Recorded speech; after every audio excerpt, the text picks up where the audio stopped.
Okay mga kalahi, no? Nandito na naman tayo mga kalahi. Patuloy po tayo sa issue sa mga testimonya ng mga ex-18 ex-marine, no? Na ngayon daw ang kahapon nagiging 22 ex-marines na naman. Mayroon daw panibagong karagdagan. So ngayon mga kalahi ay ito po, no, iba na namang testimonya.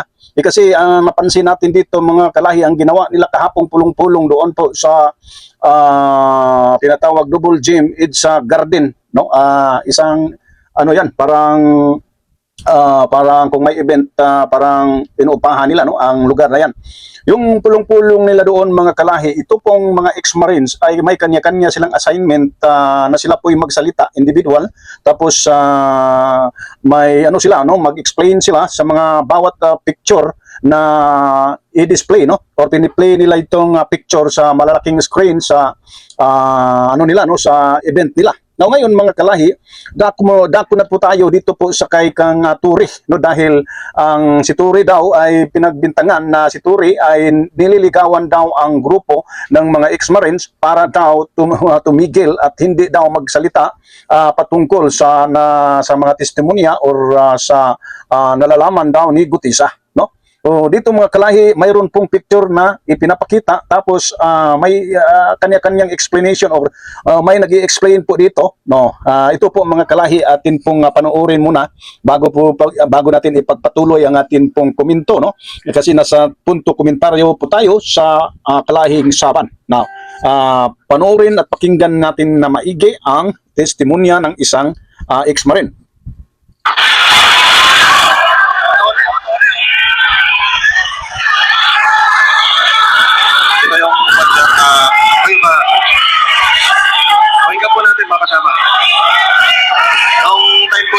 Si Taporli po, Gutesa, I think September 20. Teka, Sarge, teka.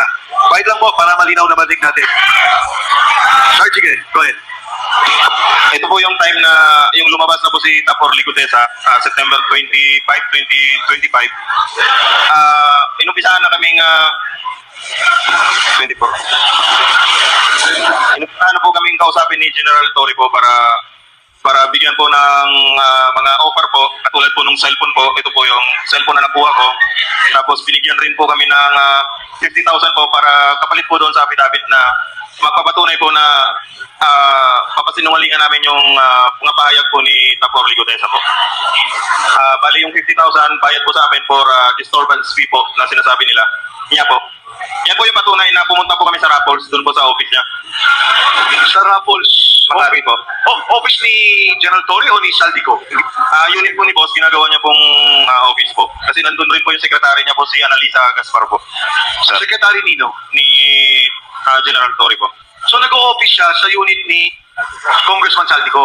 No sir, parang ginamit lang yan sir na pang-establishment namin na kakausapin kami sir.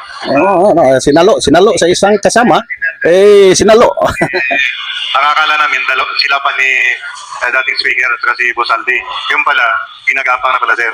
Kaya akala namin, si Boss pang nagpupundo dyan para ma-hold design kami sir. Para hindi kayo lumabas? Opo. Sino-sino itong mga nandito? Yung dito po, yung naka-gray po, kasamahan po namin, si Tap Malati po, retired army, si General Torre po, si Tap Lupian, si Sarge Master Solidario, si Tap Pabiluna, at saka ito po yung ulo po, si Tap Volantante po. Kasama rin dyan po. Actually sir, marami kami dyan. Mga 15 kami sir na pinapirma po ng EPA po, non-disclosure agreement at saka yung affidavit po na papatunay na pakasinungalingan po namin yung sinasabi ni Taporli po. So nagkaroon kayo ng isa lang na affidavit para sabihin nagsisinungaling si Orly Gutesa? Individual sir. Kaya individual affidavit, pero yung affidavit na sinasabi lang nagsisinungaling si Orly Gutesa. Tama? Tama sir, tama. Okay, no? So mga kalahi, ganito po mga kalahi, no? Ito po, no?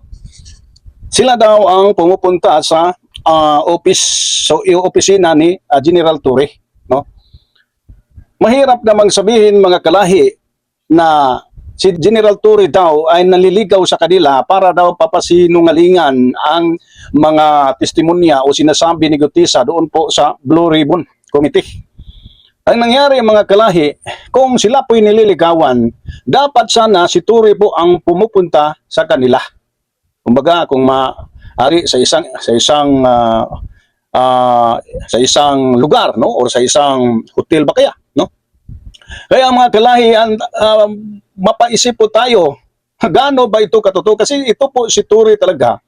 Naging sumikat po ito si General Turi noong pong inaresto po si FPRRD, no? Nagsimula noong yung dinakip din, no? Inaresto si Kibuloy, no? Nandoon nagsimula na si Turi po sumikat, lalo na nang inaresto na po ang former president na si Rodrigo Roa Duterte. Yun po ay talagang sikat na sikat si Turi. Kaya mga kalahi, itong grupo na to kasi lumabas daw si Gutisa. Alam naman natin at atin pong napanood talaga ang testimonya ni Gutisa na palpak, nga kung saan si Marcolita nga ang mas kabisado niya ang affidavit ni Gutisa, no? Na maunawaan talaga natin na yung script talaga or affidavit na bit-bit ni Gutisa ay talagang hindi sa kanya kasi hindi niya kabisado, no? Ang may kabisado doon si Marcolita. Kaya nga si Marcolita na nga ang nagturo sa kanya. Nilapitan nga si Gutisa, no? Doon nga talagang maunawaan na natin na itong Gutisa nagsisinungaling, no? Na magbigay lang ng kanyang testimonya, scripted na testimonya. Galing po, sino kaya ang gumagawa? Hindi ba kaya si Defensor? Kunwari lang yan dyan nagpa-investiga or pulong-pulong dyan, no? Nagtatanong dyan. Yun ang nangyari dahil Defensor yun ang nag-produce ng ni Gutisa. So, maisip at maunawaan talaga natin na yung Gutisang lumabas ay talagang malinaw at nakikita ng taong bayan na hindi talaga niya kabisado at talagang siya po'y parang napilitan. Yun naman ang naunawaan natin. Ngayon, ang palabas dito sa ex-Marine, itong naka-assign sa pagsagot dito or sa pagpaliwanag dito po patungkol sa picture ni General Torre, ang pinaka-epektibong ebidensya, no, mga kalahi, dapat sana, no, kung nililigawan sila ni Torre, ang dapat nilang gawin ay kunan yun na kahit lang maiksing video o hindi ba kaya kahit lang yung audio lang, no? Madali lang yun i-record o kahit video man lang na may sinasabi si Torre na nililigawan sila, napapasinungalingan ang mga bagay na pinagsasabi ni Gutisa sa investigasyong ginawa doon po sa BRC, no, sa panahon ni Ping Lacson. Kaya mga kalahi, madali lang kasi picture lang yan no? Kung ano-ano na lang ang pinagsasabi, ngunit picture. Wala ka namang ebidensya na talagang nililigawan kayo ni General Torre. Wala naman. Walang picture, walang audio. Sikat na sikat yun si Torre. Hindi natin alam na kayo nga ang sabi nang dito, sila daw ang nagpunta sa opisina. Opisina ni Torre. Nagkabululyaso nga nagsagot Kaya nga sinalo sa isang kasama niya na ito pa palang opisina, tanong ni Defensor na nag-opisina siya sa ni Saldico. Sinalo sa isa kasi bululyaso na yung sagot na mali. Sila talaga ang nagpunta sa opisina, parang nagpapapicture. Tapos ngayon, pinalabas na nililigawan para lang ay patunay na totoo ang sinasabi nila na sila po'y patatahimikin. Ngunit matibay ba yung evidence na picture lang? Dahil marami talagang magpapapicture ni General Torre dahil sikat na klaseng general dahil yung matigas at tinatawag na matapang at saka kriminal na former president dinakip, inaresto, kaya sumikat talaga ng husto o maigi itong si General Torre. Kaya nga ang tayong mga nakaunawa sa mga pangyayari, talagang maisip natin, ito po'y nagpunta sa opisina ay para ito na magpa-picture. Kaya nga nakaposisyon si General Torre ng ganyan. No? So, yan lang mga kalahi, no? Ito lang po'y bulgaran na talaga at mayroon pong pag-analisa, no?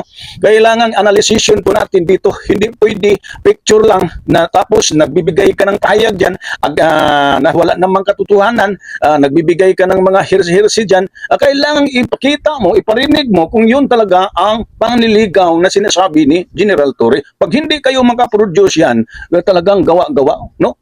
So dito na lang tayo mga kalahi at sana maunawaan natin lalo na sa mga taong hindi talaga nagsusuri, no? Lalo na sa mga taong madali lang mapapaniwala, no? So God bless.